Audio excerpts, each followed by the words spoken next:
नाज़रीन, ब्रेक के बाद आपका खैर मकदम है और आप रमज़ान की खुसूसी नशरियात रमज़ान के रंग देख रहे हैं। हमारे साथ ताउन किया है किंगडम वैली ने। किंगडम वैली इस्लामाबाद एक खूबसूरत हाउसिंग स्कीम है, हाउसिंग प्रोजेक्ट है जो पहाड़ों के झुरमट में है। और जब आप लाहौर से इस्लामाबाद जाते हैं, चक्री इंटरचेंज के बिल्कुल करीब, यानी मोटरवे के साथ ये कनेक्टेड है। किंगडम वैली की बात इसलिए करना भी ज़रूरी है कि इन्फ्लेशन का दौर है, मुल्क के हालात जिस तरह चल रहे हैं, किंगडम वैली ने एक अच्छा कदम लिया। यानी अगर आप इंस्टॉलमेंट पर भी प्लॉट लेते हैं तो आपको इंस्टॉलमेंट्स पे भी डिस्काउंट ऑफर किया जा रहा है। और इसके साथ साथ किंगडम वैली ने विलाज लॉन्च किए हैं, यानी इंस्टॉलमेंट पर हाउसेज लॉन्च किए हैं। एक अच्छा कदम है, मगर आपने ये नहीं भूलना कि इस प्रोग्राम के हवाले से जब हम बात करते हैं, हम अपने ट्रांसमिशन में जब किसी भी प्रोजेक्ट की बात करते हैं तो उसमें मेरी पर्सनली ये कोशिश भी होती है कि मैं लाजमी रिकमेंड इसलिए भी करता हूँ कि आप ऑन ग्राउंड रियलिटी देखें, ऑन ग्राउंड जाकर देखें। क्योंकि हम अपने प्रोग्राम के हवाले से ओवरसीज़ की जब बात करते हैं, जो पाकिस्तान में आकर ऑन ग्राउंड रियलिटी नहीं देख पाते, लिहाजा हमारे पे जिम्मेदारी भी बढ़ जाती है। इसलिए हम उन लिमिटेड प्रोजेक्ट्स का जिक्र करते हैं जो ऑथेंटिक और ईमानदारी से काम कर रहे हैं। अपने ट्रांसमिशन का सिलसिला आगे बढ़ाएंगे। सेगमेंट बड़ा इंटरेस्टिंग है, रोमा बताएंगे। हमारा ये सेगमेंट इसी के साथ साथ गार्ड पास्ता ने भी स्पॉन्सर किया है, जिसके लिए हमारे साथ रोज़ाना की तरह जुबैदा अनवर खान हमारे साथ इस ट्रांसमिशन का हिस्सा होंगी। उनकी तरफ जाने से पहले जुबैदा, मैं आज आपके लिए एक बड़ा अच्छा गिफ्ट लाई हूँ। मैंने कहा आज मतलब हमारे लिए खुसूसी तौर पर कुछ बना कर लाई हैं, तो हम भी आपको बदले में जब आप लाई हैं तो हम भी लाए हैं। तो ये बर्ग की तरफ से कुछ ब्यूटी प्रोडक्ट्स हैं, और ये इसलिए हैं कि आप या जो दीगर खवातीन हैं वो ईद से पहले अपनी स्किन को खूबसूरत, ग्लोई, शाइनी बना लें। सो ये आपके लिए खुसूसी तौर पर है। अभी आपकी अमानत इधर है, जब आप सेगमेंट कंप्लीट कर लेंगी तो फिर हम आपके हवाले कर देंगे। तोहफा आपके हवाले होगा। हाँ बिल्कुल, ओवर टू यू। हाँ जी बिल्कुल, और आपने तो मुझे गिफ्ट दी है, मेरे पास गुड न्यूज़ है और मैं चाहूँगी शेयर करना अपने नाज़रीन के साथ कि हमारा जो पहला स्पॉन्सर है मरहबा लेबॉर्ट्रीज, उनका पैगाम पहले आपसे शेयर कर लें कि 1975 से आपकी अच्छी सेहत के लिए कोशिशां इस रमज़ान में भी आपके साथ, क्योंकि ये कहना है मरहबा लेबॉर्ट्रीज का, जहाँ प्यार वहाँ गुल बहार, और फलों फूलों और मुफीद जड़ी बूटियों के अरकियात से तैयार करदा। सवाल किया था हमने कल की ट्रांसमिशन में, उसका जवाब आ चुका है, मौसूल हो चुका है, और जो कुरानदाजी हुई है उसमें उस खुश नसीब का नाम भी आ गया है जिसने LED अपने नाम की है। जनाब ये हैं शबाना अब्दुल्ला और इनका ताल्लुक डिस्ट्रिक्ट चिश्तिया से है।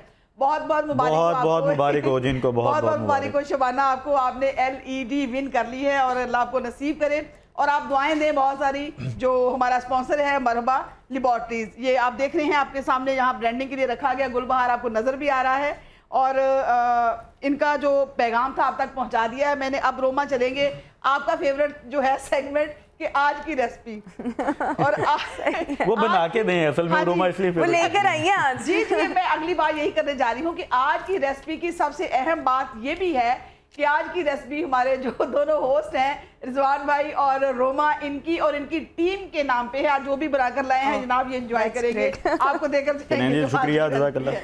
अच्छा शेयर कर ले, चिकन क्रीमी पास्ता है, गार्ड पास्ता इसके अंदर हमने इस्तेमाल किया है। मैं स्क्रीन पे थोड़ा सा आपको दिखा भी दूँ, ये वाला जनाब हमने इसके अंदर जो पास्ता है ये हमने इस्तेमाल किया है, ये स्क्रीन पे आप देख रहे हैं। और उसके बाद इंग्रेडिएंट आपसे शेयर करने बेहद ज़रूरी हैं। इसके लिए जनाब आप जब पास्ता बनाएं तो सबसे पहले अज्जा उसके पूरे कर लीजिए।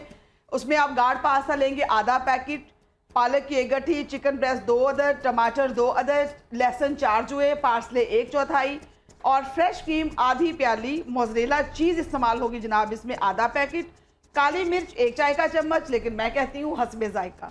इसी तरह से नमक भी हस्बे जायका, चीनी जितनी आपको, इसमें दार चीनी लाजमी आप डालिएगा, खुशबू के लिए बड़ा ही प्यारा उसका टेस्ट आता है।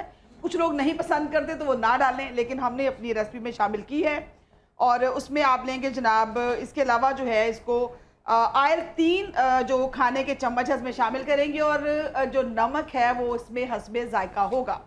अच्छा बनाएंगे कैसे, ये सबसे अहम बात है कि आपने बनानी कैसे है। सबसे पहले जनाब आप इसमें जो है वो लेंगे, एक पैन लेंगे, उसमें आप थोड़ा सा 3 चम्मच जो है वो ऑयल के डालेंगे, और उसके अंदर जो है, लेकिन उससे पहले आप ये ज़रूर कर लें कि जो पास्ता है गाढ़ पास्ता, वो आप उसको पहले उबाल के नरम करके रख लें। और उबालते हुए एक चीज़ का ख्याल रखिएगा, क्योंकि इसके बारे में ये बात सुनने में आती है कि आपस में जुड़ जाता है, तो 1 चम्मच अगर आप इसमें ऑयल डाल लेंगे तो ये जुड़ेगा नहीं, अलग अलग रहेगा। उसके बाद जो है आप इसमें चिकन और स्लाइस शामिल करके इतना पकाएं कि इसका जो है वो रंग तब्दील हो जाए, नरम हो जाए। अब इसके अंदर आप बारीक कटे हुए टमाटर, पार्सले, उबला हुआ पास्ता डालकर हल्की आंच पर 2 से 3 मिनट तक आप पकाएंगे। अब वो अच्छी तरह मिक्स हो जाए तो इसमें फ्रेश क्रीम, मोज़रेला चीज़, नमक, पिसी हुई दालचीनी, काली मिर्च शामिल करके 3 से 4 मिनट तक तेज़ आंच पर इसको भूनेंगे आप। और आखिर में उबली हुई पालक डालकर 2 से 3 मिनट तक इसको हल्की आंच पे आप बनाएंगे। उसमें तमाम अमेज़ा जात मिक्स करने के बाद आप वाह, उसको वाह। बड़े बस अब हम आपको रिक्वेस्ट करेंगे कि क्विकली इसकी शक्ल भी इसको दिखा तैयार दें। कर दें बस। जी बिल्कुल। ये जनाब आज की रेसिपी रोमा और रिजवान और उनकी टीम के नाम ये आज एंजॉय करेंगे, जहाँ पे ये हमने जनाब इसकी हम जो सब तैयार- मिलकर एंजॉय हाँ जी, करेंगे। ये तैयार थैंक यू, शक्ल है। थैंक यू जुबैदा जी, बहुत शुक्रिया आपका, बहुत शुक्रिया। नाज़रीन, ये ज़बरदस्त जो आपने देखी डिश अगर आपको समझ आ गई तो ज़रूर बनाइएगा, ट्राई कीजिएगा। हम तो आज टेस्ट कर लेंगे। खैर, अपने ट्रांसमिशन का सिलसिला आगे बढ़ाएंगे। हमारे साथ ट्रांसमिशन में मौजूद हैं कामरान उस्मानी साहब, जो कि प्रेसिडेंट हैं यूथ अलायंस और सदर यूथ विंग जमहूरी वतन पार्टी।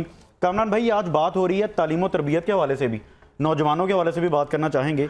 आपका इंटरेक्शन ज़्यादा रहता है नौजवानों के साथ, तरबियत के हवाले से क्या देखती हैं? तरबियत का फुकदान बहुत ज़्यादा नहीं बढ़ गया? देखिए, एक एनवायरनमेंट जो क्रिएट कर दी है ना घरों की तरफ से स्पेशली, जब एक बच्चा स्कूल में जाता है तो एक कंपटीशन का एनवायरनमेंट क्रिएट हो गया। उस कंपटीशन के एनवायरनमेंट में वो एक्स्ट्रा करिकुलर एक्टिविटीज़ को या बाकी चीज़ों को उस तरह से सीख नहीं पाता। उसके दिमाग में बस ये है कि मैंने क्लास में फर्स्ट आना है, मैंने मार्क्स अच्छे लिखने हैं, ना मॉरल एथिक्स हैं, ना उसके दिमाग में और कोई ग्रोमिंग है। वो आउट ऑफ द बॉक्स जाके चीज़ को सोच ही नहीं सकता। उसकी ना एक बहुत बड़ी एग्जांपल आप देख लें कि आपके मुल्क के अंदर कोई बहुत बड़ा इंडस्ट्रियलिस्ट है ना, वो आज आपको कह रहा है कि मैं तो अंडर मैट्रिक हूँ। बहुत बड़ा कोई रियल एस्टेट डेवलपर है, वो कह रहा है जनाब मैं तो अंडर मैट्रिक हूँ। उसकी क्या वजह है? जो बच्चा आपका बाहर मतलब पढ़ता नहीं है या स्कूल नहीं जाता, कॉलेज नहीं, मैं ये रिकमेंड नहीं कर रहा कि आप कॉलेज या स्कूल ना जाएं। मैं ये बात कर रहा हूँ कि जो बाहर की ग्राउंड रियलिटी को जानता है, जो स्ट्रीट स्मार्ट जिसे आप कहते हैं, जो स्ट्रीट स्मार्ट है, वो चीज़ को समझता है, वो ज़्यादा अच्छा परफॉर्म कर लेता है बनिस्बत उसके। यूनिवर्सिटीज में प्रैक्टिकल भी नहीं ना पढ़ाया जाता, अब थ्योरेटिकल सारा कुछ हो चुका है। प्रैक्टिकल उनका सिलेबस है भी नहीं। आप देखें वो चीज़ें प्रैक्टिकल हो ही नहीं सकती। अब आप देख लें, एक इंडस्ट्रियलिस्ट है, वो बैठा बाहर बोलता है जनाब पढ़ा बड़ा कुछ नहीं है, बस आता है नोट गिनने आते हैं, कारोबार करना आता है, वो आते हैं हम करते हैं, और वो कामयाब है। बनिस्बत उसके कंपैरिजन देखिए, पीएचडी कोई बैठा हुआ है और वो दुनिया से ही कट के अलग बैठ जाता है। बिल्कुल बिल्कुल बिल्कुल, ठीक है, वो उस माशरे में एडजस्ट ही नहीं कर पाता। उसकी वजह यह है कि आप फिर अपनी मतलब वो सम सॉर्ट थ्योरेटिकल एजुकेशन से बाहर निकल के कुछ एक्स्ट्रा करिकुलर या स्ट्रीट स्मार्टनेस सीखते ही नहीं है। वो फिर इस एनवायरनमेंट को मैसेज क्या देंगे इस हवाले से, क्योंकि ये बड़ा अच्छा आपने बात की कि प्रैक्टिकल होना बड़ा जरूरी है। कोई फर्क नहीं पड़ता आप क्लास में फर्स्ट आते हैं या 1 नंबर से पास हो, आपके अंदर ग्रूमिंग होनी चाहिए, तरबियत होनी चाहिए घर के अंदर। ठीक है, आपको अपने पेरेंट्स की और टीचर्स की ऑब्वियसली इसमें तो कोई शक बात नहीं है, रिस्पेक्ट करनी चाहिए। बाअदब बामुराद, जो उस्तादों की डांटे खा लेता है, मारे खा लेता है या सुन लेता है, वो कुछ बन जाता है। जो नहीं सुनता वो अपनी लाइफ में भी बाद में कुछ वो जगह जगह की ठोकरें खाता बहुत है। बहुत बिल्कुल। शुक्रिया। इसी के साथ ही जरा हम क्योंकि अभी तालीम और तरबियत पर बात करें, मुफ्ती गुलाम यासीन से मैं इसी हवाले से बात करना चाहूँगी। जब आप फोकस बहुत ज़्यादा कर रहे थे कि नहीं घर का माहौल सबसे ज़्यादा इंपॉर्टेंट होता है किसी भी बच्चे की तरबियत में, और वो डेफिनेटली होता है, उसमें कोई शक भी नहीं, लेकिन जब हम घर की बात करते हैं तो हम सारी जिम्मेदारी ना माओ पर डाल देते हैं। आपको क्या लगता है कि क्या सिर्फ तरबियत की जिम्मेदारी माँ की है, बाप की है? क्योंकि बाप की तो फिर एक नज़र ही काफ़ी होनी चाहिए, लेकिन हम उस चीज़ को वहाँ से मुस्तस्ना कर देते हैं। जो फादर होता है उसको आउट कर देते हैं। पहले ऐसे ही था, बाप की एक नज़र काफ़ी होती, हाँ, लेकिन अब वो भी नहीं होती। और फिर घर के दीगर जो अफराद हैं उनका कितना रोल? और बाप की नज़र से नाज़रीन हमारा मुराद ये नहीं है कि वो कोई रोब बहुत ज़्यादा होता था, बहुत ज़्यादा गुस्सा होता था, मोहब्बत बहुत ज़्यादा, मगर वो जो कहते हैं ना कि निवाला सोने का नज़र उकाब की, तो इस तरह से मामला था। मुझे क्या कहेंगे? जी, हमारा दीन जो है वो हमसे कहता है कि जो घर का सरबराह है उसकी सबसे ज़्यादा जिम्मेदारी है, कुल्लुकुम राइन व कुल्लुकुम मसऊलुन अन रइयतिही। ये हमारा दीन हमसे कहता है। जाहिर सी बात है, बाप जो है वो घर का सरबराह है, उसकी जिम्मेदारियां ज़्यादा हैं। अब सारी जो है वो तरबियत की जिम्मेदारी माँ के कंधों पे डाल के बाप जो है वो बरीओ जिम्मा नहीं हो सकता। बिल्कुल ठीक, बिल्कुल। माँ से ज़्यादा जिम्मेदारी जो है वो बाप की जिम्मेदारी है। माँ ने घर के अंदर उसको संभालना है, बाप ने घर के अंदर भी उसको संभालना है और बाहर के माहौल के अंदर भी उसको संभालना है। सही, यानी उसकी तमाम की तमाम एक्टिविटीज़ को देखना ये बाप की जिम्मेदारी है।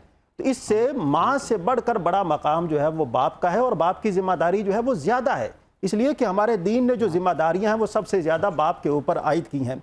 अल्लाह के प्यारे रसूल सल्लल्लाहु अलैहि वसल्लम ने तो हमारी यहाँ तक रहनुमाई फरमाई है कि अगर आप अपने बच्चे को यानी एक दीन की तालीम पर अमल करवाते हैं और आपका बच्चा जो है वो दीन की उस तालीम पर अमल करता है, तो अल्लाह तबारक व तआला जब तक आपका बच्चा उस पर अमल करता रहेगा, माँ बाप को अजर मिलता रहेगा। सुभान मैं एक मिसाल आपके सामने अर्ज करना चाहूँगा। मिसाल के तौर पर अगर माँ बाप ने अपने बच्चे को नाजरा कुरान पाक जो है वो पढ़ाया है, अच्छी चीज़ है, पढ़ाना चाहिए, हमारी बुनियादी तालीम का ये हिस्सा भी है।